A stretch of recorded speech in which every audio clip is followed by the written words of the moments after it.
Battle footage in this program accurately reflects the existing conditions, but was not necessarily filmed at the locations depicted.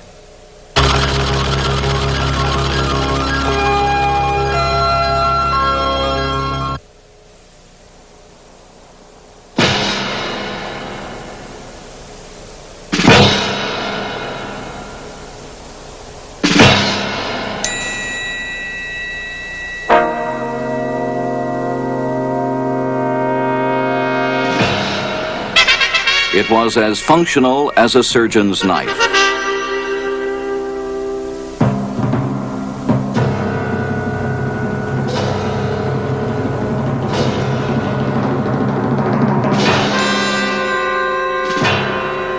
Its real beauty lay in its performance. The B-17 was the prime weapon of the United States 8th Air Force in World War II. The 8th Air Force had been created for a single purpose: the precision bombing of strategic targets in the European theater in the full light of day. The theory was that the bombers would be able to penetrate far into enemy territory, overwhelming his air defenses and destroying his ability to wage war by leveling his armament factories without suffering critical losses. That was the theory of strategic bombing. In practice, it was not so simple.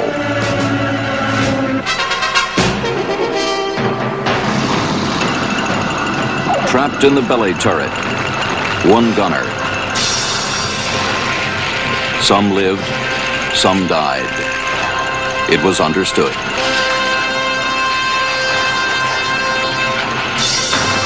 They were a bunch of boys not long out of high school.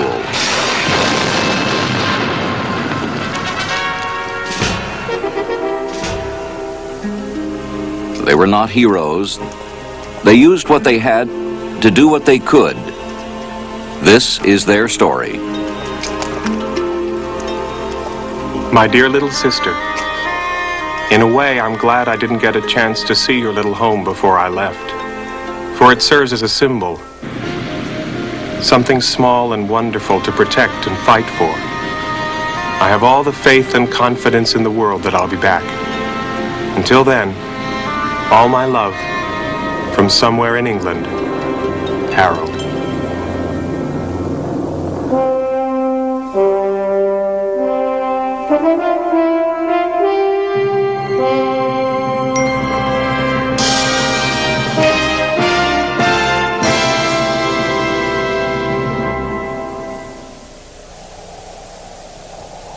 The sky keeps no memories. What is written there vanishes like vapor. What was once written there was an epic. This is the battleground of the United States 8th Air Force in World War II. A field of honor. In 1943, America was assembling the greatest air armada ever launched and ever likely to be. Its purpose was to destroy as soon as possible the industrial power of Nazi Germany. The 8th Air Force was based in England on what had been prime farmland.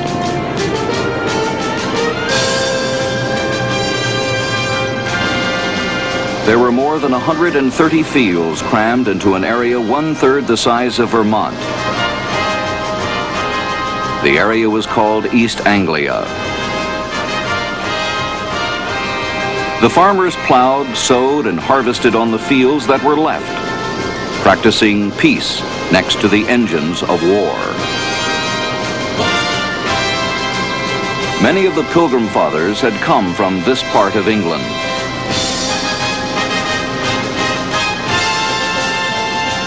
Now, some of their descendants had come to help redeem it.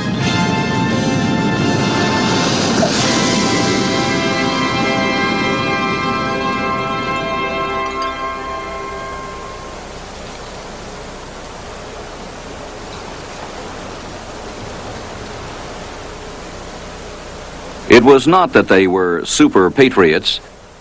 but they knew where they came from. They valued it. They were ready to defend it.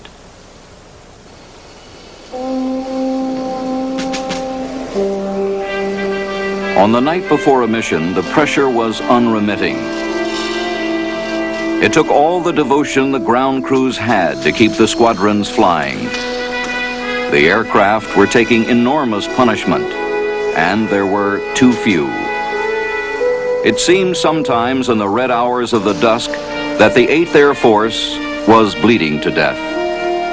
They had died over places called Wilhelmshaven, Regensburg, and Schweinfurt, especially over Schweinfurt.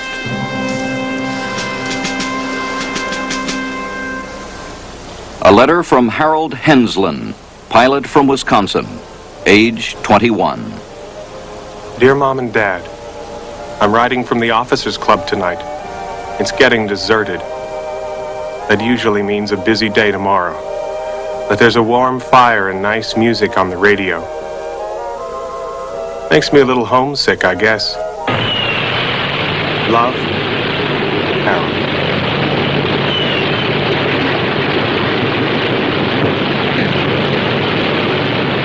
October 14th, 1943 was going to be a busy day and a bad one. The target was the ball bearing plants at Schweinfurt. Destroy them and you stop the Nazi war machine cold. The Germans knew that too, so they made Schweinfurt a death trap. October 14th, 1943. Those caught up in it would never forget it. We had our usual rancid bacon, peanut butter bread, and coffee. But even in the mess hall, everyone was wondering, is it going to be a big one? Until the briefing, the target was anybody's guess. An easy one, a milk run. Or the other kind, the frightening kind. Today, October 14th, 1943, it was not the easy kind. It was Schweinfurt. They were told what the weather would be, where the anti-aircraft batteries were, when the German fighters might attack. They listened closely. They were professionals. Our CO would then deliver his little pep talk to us, and it was very straightforward, very military sort of thing. His adjutant would add a few cheery words, which I think were the usual ritual. He would say, "Good luck, good hunting, and goodbye." Everyone knew when you went to a place like Schweinfurt, you were going to really be in for a rough day. Rough days were not always the enemy's fault. Sometimes it was the weather. The weather in England was a bad joke, capricious, unfriendly, a hazard. And it always caused delays. It gave fear a chance to build up. It tensed the muscles and gnawed at the mind. The weather made them sit. It gave them time to consider the odds. Roger Freeman, historian. In the early days, 8th Air Force bomber crews had a 1 in 3 chance of surviving their 25 missions. You never knew when the call was going to come, when the mission alert was on, and in a few hours, you'd be out there with a 1 in 3 chance of coming back alive. It's quite something to live with. I've heard it said that the life expectancy of air crew along about that period was about 6 to 8 missions. And if you got past that, you were kind of making it on borrowed time. I was the only guy walking the road to the mess hall, and I really did talk to the man, and I said, I don't think I can make this, you know. And I know I heard a voice, and you don't have to believe me, but the voice was, "Carl, don't be afraid, because I'm with you always, even till the end of time." That made me go, man. I said, I don't have to worry. I'm protected. That's strange, but that's what did it. we resorted to magic, as I suppose any soldier does. You pick up talismans. If you do one thing and you come home that night, well, that's the thing to do, obviously. Whether it's the way you tie your scarf around your neck or the socks you put on your feet, one clings to superstition, and it's a kind of do-it-yourself superstition. You make it up as you go.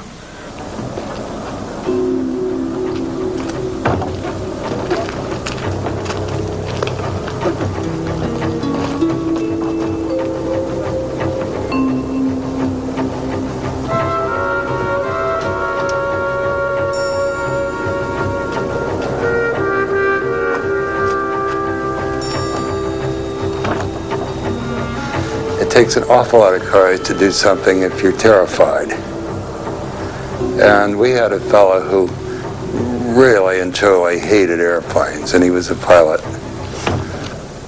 Before every mission, he would go out and quietly throw up in the hard stand out behind the airplane.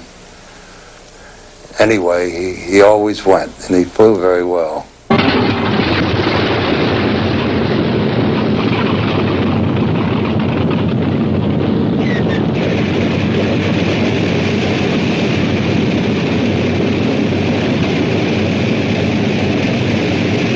Dreadful sort of noise come down the chimneys. That's how we knew it was all happening. I think the first few raids we stood on the doorstep and we used to count the planes out and count the planes back, which was, you know, quite something. The noise was something terrible, one after the other. I could never, used to try and count them, but I never did. And then after they'd gone, peace and quiet. That was only quiet time of the day we had here.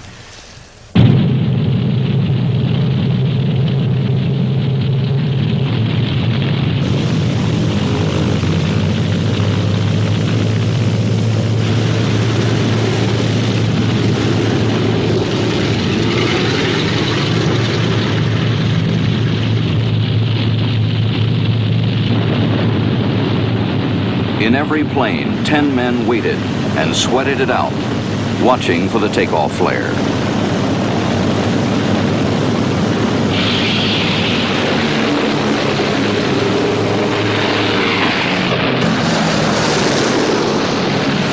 I was more frightened of takeoffs than anything else. I had seen a crew that took off with a load of bombs, and they didn't make it. And they had 24 missions in. They had one more to go. And they were all killed.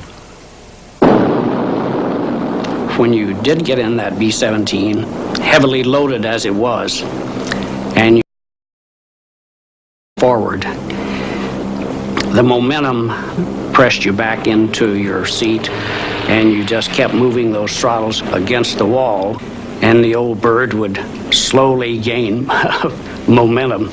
And she started building speed, and you kept waiting for just a little bit of indication that she was ready to fly. And when she finally did take off and clear the brush at the end of the runway, you knew it was, you'd had some real excitement. And we'd be just there watching our own particular aircraft and making sure the old girl got down the runway and got in the air. Perhaps the riskiest part of any mission is to take off in a whole group through a dense cloud without any notion of where other planes might be. And so there is always the danger of collision. The sun would be coming through, and you could start seeing aircraft popping up out of the clouds. But there were so many popping out because there are bases all over East Anglia that you wondered which one was yours that you were supposed to tie in with. The deeper inside Germany the target, the more defenses the 8th had to penetrate. Such raids were very costly, but such targets had to be attacked.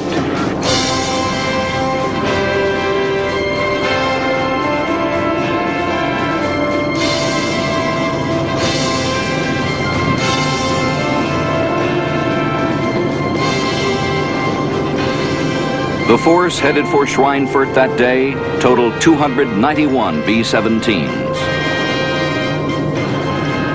flying over the channel. And if it was a clear day, the atmosphere was such that we would make these long, long contrails, and it could be seen from 100 miles away. The Germans didn't have any problem spotting us. So you could see this bomber stream heading into target area Germany.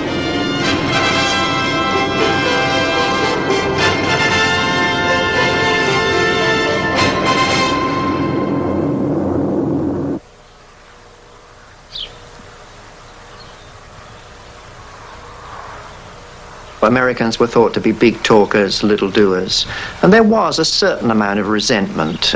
But it changed rapidly because anyone who was near one of these airfields soon realized that these guys bled just as readily as our blokes did, and that they could fight, and that they really put their all into it. And you began to hear people who at first possibly were a little hostile suddenly talking about our boys. And they didn't mean British boys, they meant the American boys on the local base. October 14th, 1943, en route Schweinfurt. It was an article of faith in the 8th Air Force that B-17s could defend themselves by flying in a combat box in which their many guns provided shields of fire. It was not easy to maintain station. The turbulence buffeted the planes. There was always a danger of collision. At that altitude, the physical anguish was almost as bad as the fear. You know, it's very cold, maybe 60, 70 below zero. And you have to keep reaching up and squeezing that tube from your oxygen mask because the moisture in your breath will condense, it freezes up and stops the mask up. And we had one man that day that didn't get that done, and he died of anoxia.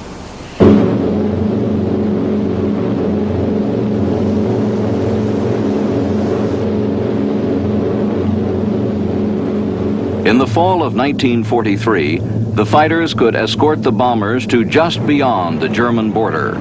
After that, the bombers were on their own. Low on gas, the fighters headed home. They had done what they could. It seemed that no sooner when the tail of our friendly fighter escort was still visible going home, and here comes the nose of the Luftwaffe.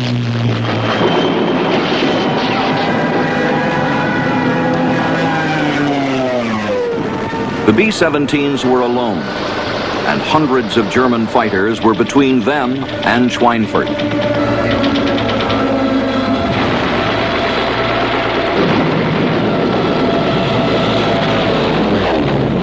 When you see a B-17 start circling down with smoke coming out of its engines, you know that it's not a game anymore, that there's some death going on there. I had a new man on my wing, and I told him to be sure and try to do everything I did. And of course, this young man couldn't do what I did because I did it so fast, and he got hit, and he was just a burning. I tried to tell him, get out of here, bail out. You can't say anything. There's radio silence. You can't talk. And you try to motion to him, go away. I was trying, and the co-pilot was looking at me, and they're flying right beside me still. And finally, they did peel off, and I never did know what happened to them. They never made it back. I imagine they crashed. It was just blazing away, you know. But then I had lost another one of my fellows. I really didn't even get to know him because it was his first mission with me. And here he was. He got killed. They were 5 miles high, and they had no place to hide. They still had 2 hours to go to reach their target. So far, 30 of them had been shot out of the sky. 300 men.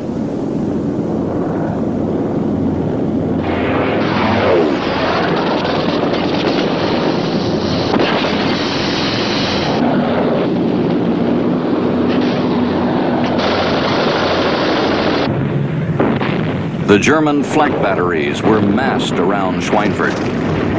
They filled the sky with jagged metal. Flak is, I guess, probably the roughest part of a bombing mission.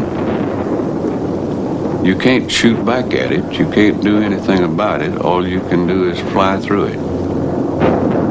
If you weren't hit, you felt the concussion of the vacuum where the shell exploded, and then the airplanes would buff it along through that. The run into the target was called the bomb run. It was the time of maximum danger. They had to fly straight and level for 20 to 50 miles.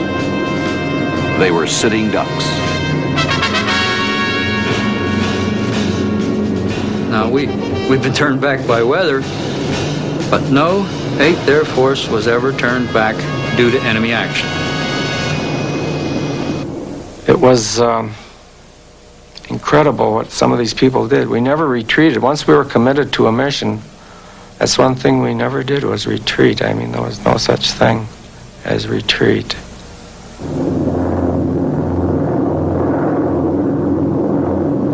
They had fought their way to the target.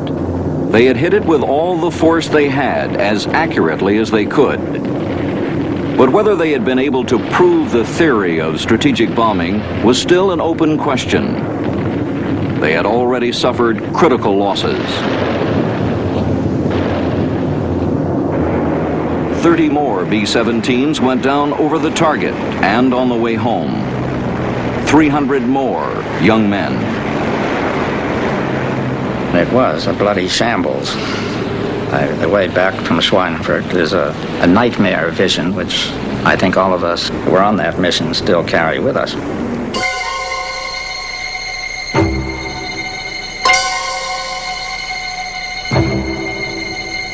Dear Dad, I still consider my Army life good fortune no matter what happens.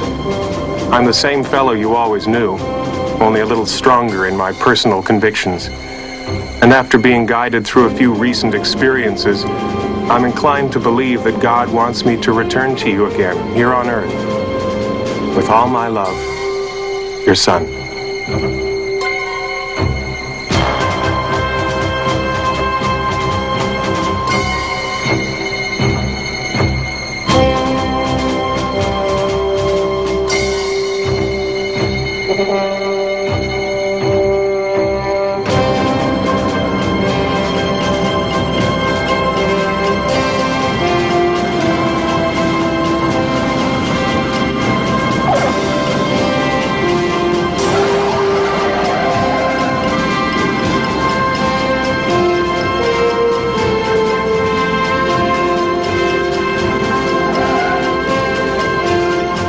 The one thing about the 17, no matter how they got shot up, that they made it back.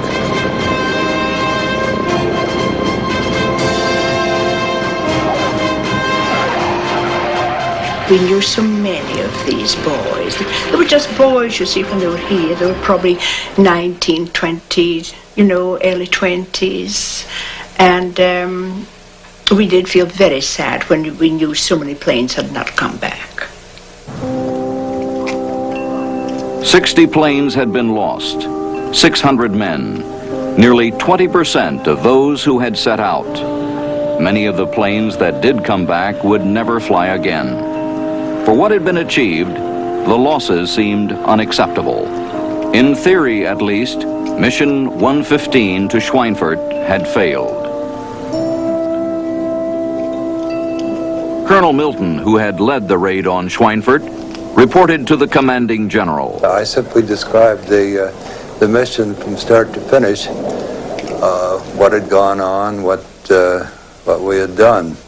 And while I didn't say so, my own view, and that of a lot of us, I guess, was that daylight bombing was becoming a pretty hazardous profession, unescorted on deep penetrations.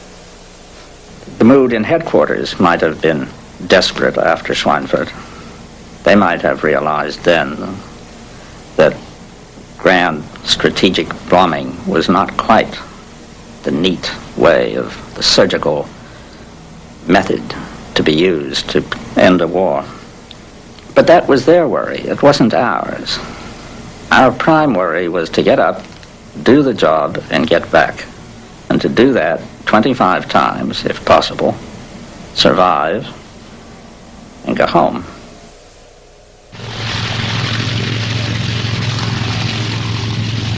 Winter 1943. The future of strategic bombing hung in the balance. After Schweinfurt, it was clear that B-17s alone could not range freely over Germany without fighter escorts. The escorts they had fought well. They just could not fly far enough.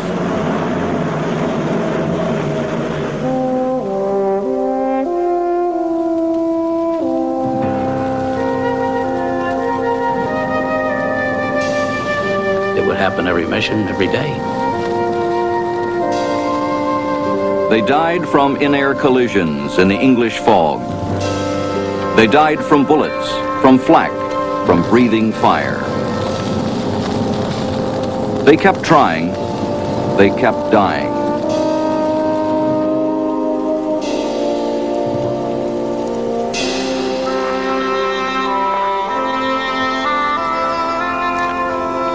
When you lost some of your friends,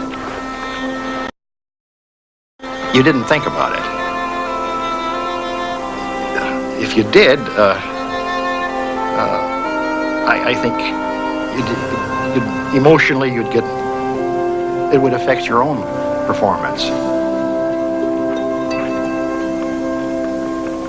So I think we all came into the combat area with the thought, we're going to survive, but those of us who don't, it's the falling of the cards. You'd cry so much sometime, but I'd always try to go someplace where somebody wasn't around and weep for my friends and my crew members that were killed. And it started taking its toll on people. You know, sometimes you'd be cursing God and praying to him at the same time.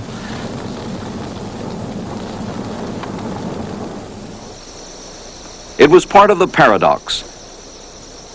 The long, safe days of the country life and the instant, sharp brutality of war. It was no wonder that some of them celebrated their survival by letting off steam. They just lived for the day. They sort of crammed into one day as if it was going to be their last day. There was one thing that could always soothe them, that affirmed that life could still be sweet.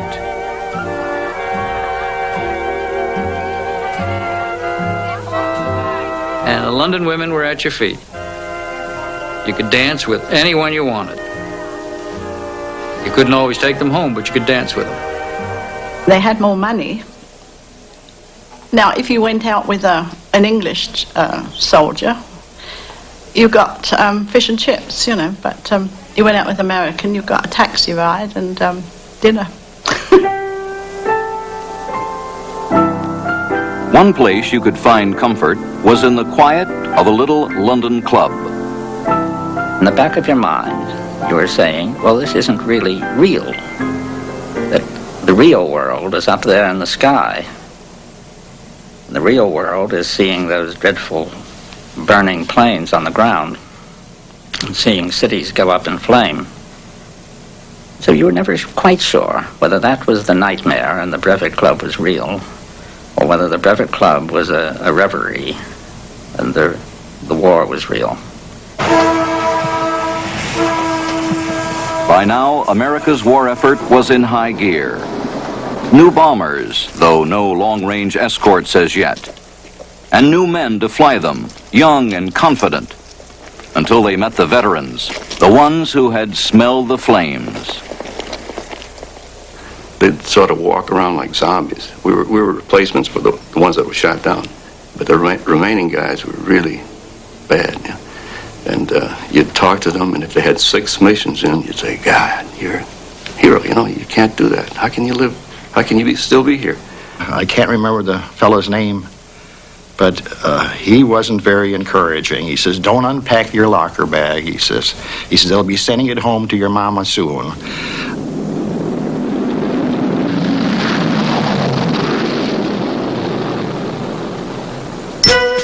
It might have been a miracle. It might have been a superior performance. It might have been the luck of the draw. But some guys did make it to 25 missions. And that felt pretty good. As good as if they'd suddenly become immortal.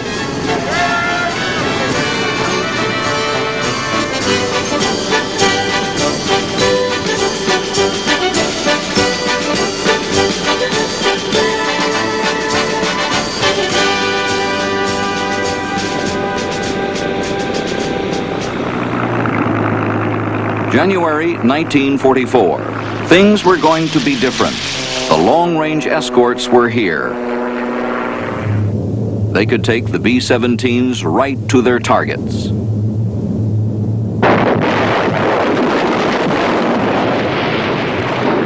In 6 days in February of 1944, 3,800 planes bombed enemy targets. They called it the Big Week. The new P-51s, the Mustangs, sought other targets once the bombers were headed home. No place in Northwest Europe was safe from them.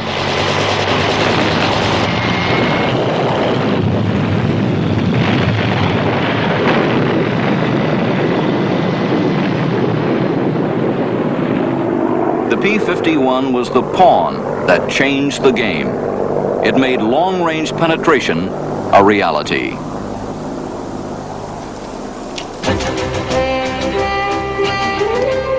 It laid all of Germany's industries open to daylight attack. My dear sister, I thought I might get home by spring. However, things have changed, and I've been thinking of going into a fighter group when I finish here. P-38s or P-51s. This war business is about all I know, so I guess I might as well go all the way. Don't say anything to Mom and Dad yet. I don't want them to worry. Love, Harold.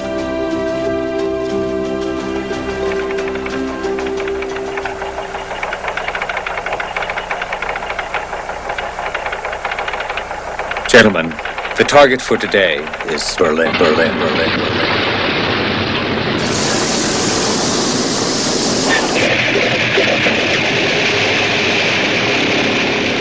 We went into the briefing room, and the curtain is down. Of course, the guy gets up and he says, the target for today is Berlin. And everybody, But I think secretly we really wanted to go because, that's an important place. And here we are, we're going to go to Berlin. We're going to do it, and we're going to be the first.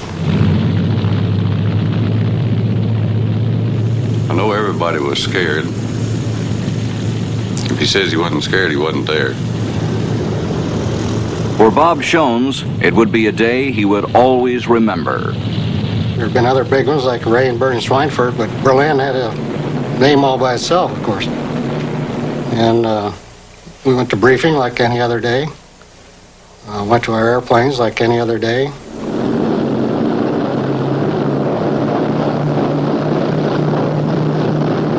March 6, 1944. It was a day that began in glory.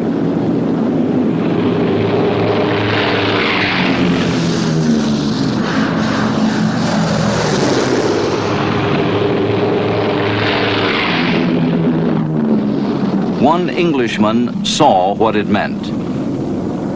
He thought, there go Texas and Illinois and Oklahoma, Arkansas and Vermont, Maine and Florida and Oregon.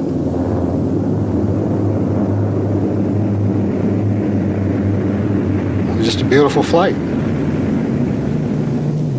until the world started coming apart.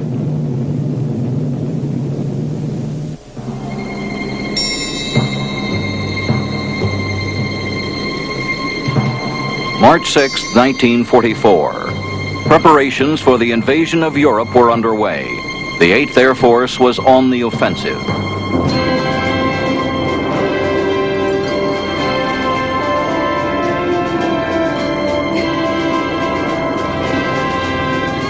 Berlin. It was a maximum effort. 810 heavy bombers with 800 fighters as escorts, there and back. The bomber stream was over 90 miles long, a mile wide, and half a mile deep.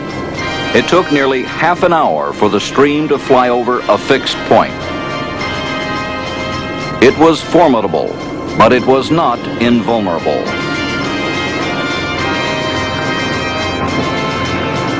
The fighter escorts could not cover every group in all of the 90-mile stream all of the time. There were gaps in the armor.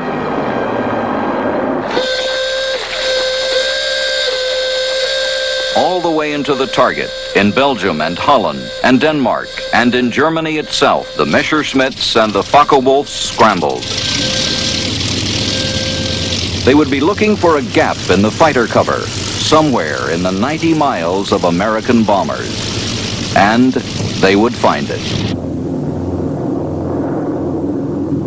Halfway down the bomber stream, there was a problem for Bob Shones's bomber group. Someplace towards Germany, one of the crew suddenly piped up and wanted to know if anybody'd seen any of our fighter protection lately. We had not. It hadn't really occurred to us, but we had not. Something was wrong. And it wasn't very long before we could see through our windshield that what was wrong was coming. It was German fighters. We thought about 200 or 300 of them at the time, like a swarm of bees coming out of the distance. And they went through us, just like a cloud went by us. And when it went by, the first time, why, our entire high squadron, 9 airplanes, was gone. We just took them right out. Raided us a total of 3 times, and by the time the 3rd raid was over, we found ourselves sitting alone. I was sitting behind them in a bomber column and watched them being decimated. The German fighters were working over them, and I kept thinking, pretty soon we'll be up there. The head of the bomber stream was now drawing close to Berlin. There, the Mustangs were present in force, and they engaged in a savage battle with the German fighters.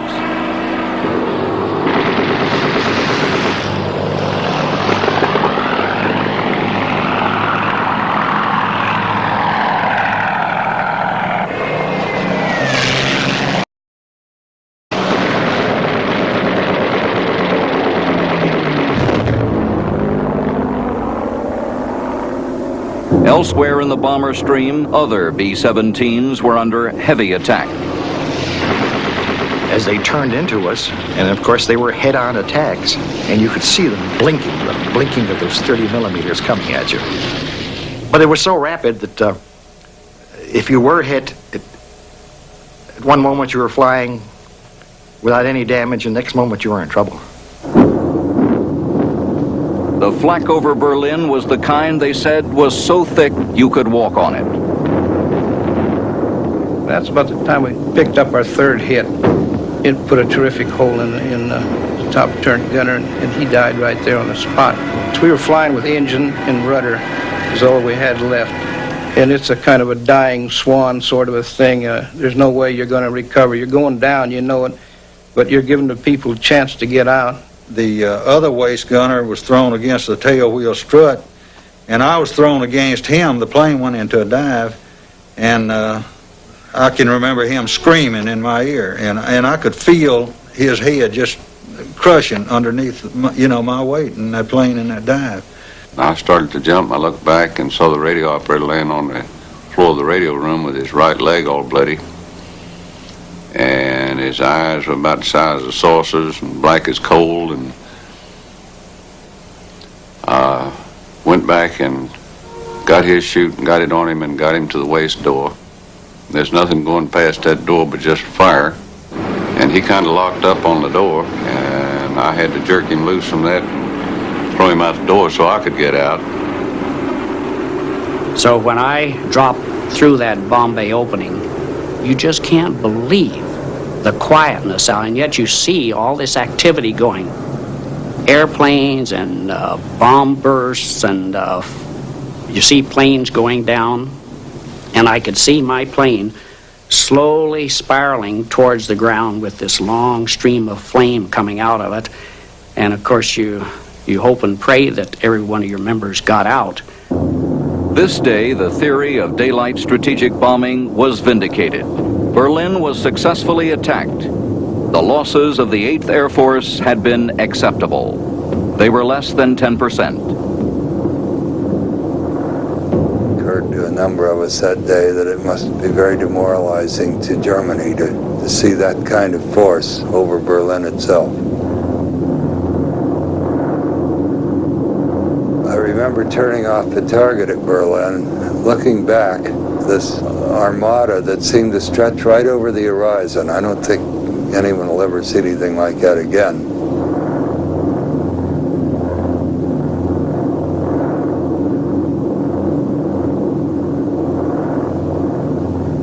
Does your mother know you're out, Cecilia? Does she know that I'm about to steal you? One of the first things that we'd do after we was out of danger, that someone would pop up and say, "Hey, Mick, sing a song," or "Hey, Bob, sing a song," or "How about cracking a jug here or that?" It kept us alive, you know, and it was a lot of fun. Everybody enjoyed it. When I look in your eyes, something tells me that you and I should get together.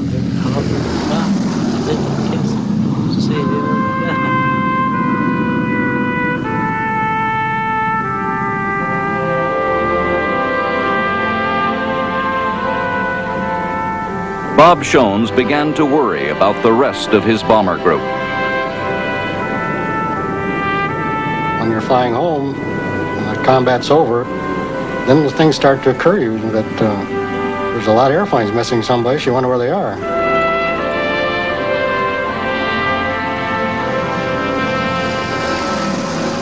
And you hope that they just got scattered and will turn up. But when you get close to home, you know.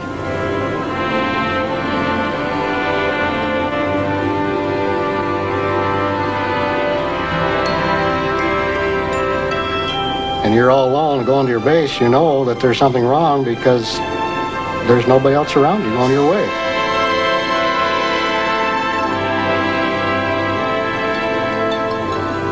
And when you come into the field and circle around and get ready to land, you can see a lot of empty parking spaces.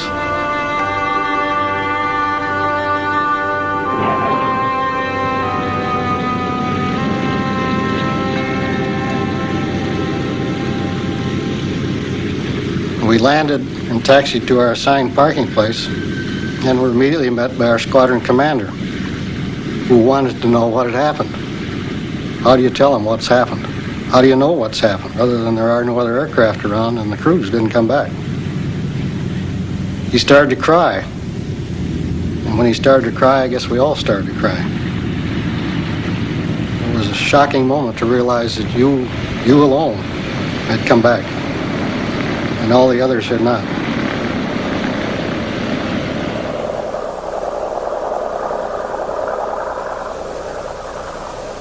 The March 6th raid on Berlin had cost 69 heavy bombers and 11 fighters, 701 young men. It was the worst total of any raid in the war. Yet the figures represented only a 6% loss. That was acceptable, so far as the theory went.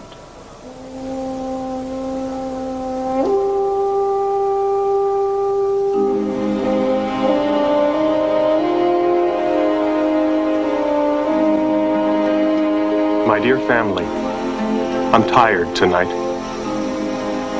I put in a very heavy day, spending over 10 hours in my home in the sky. I was just thinking, I could almost fly home from here in that amount of time. But things are looking better over here, so don't worry about me. All my love, Harold.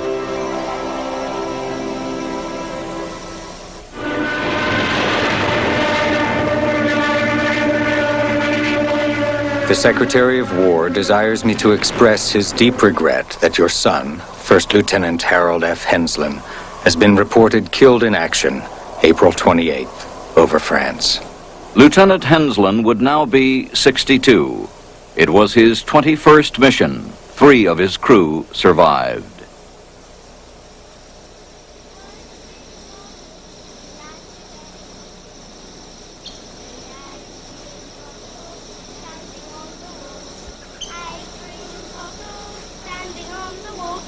If one green bottle should 26,000 men of the 8th Air Force died on active service, all of them far too young.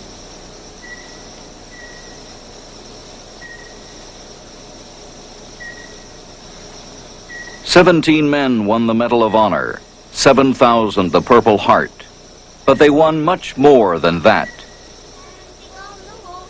They won generations of peace in Europe. Children not yet born will be their debtors.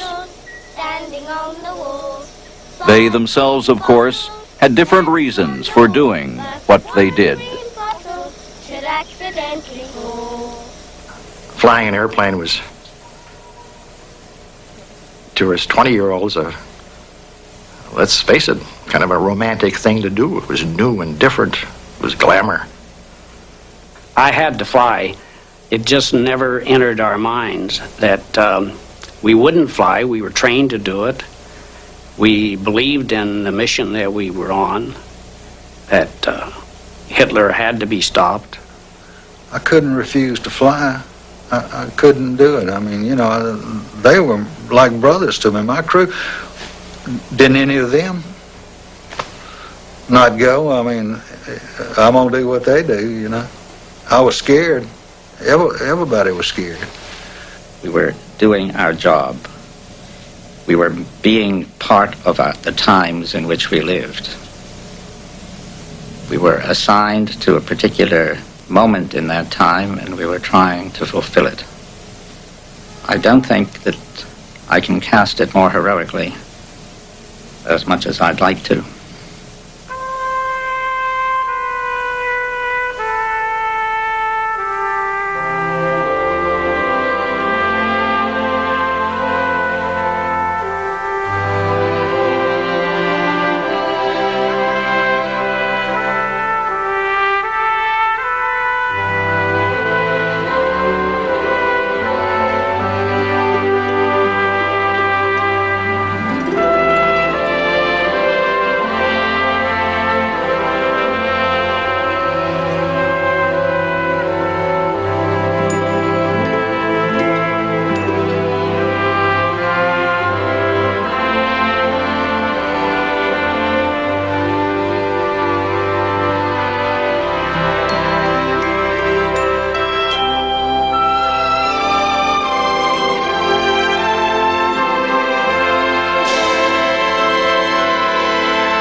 NBC News produced this program and is responsible for its content.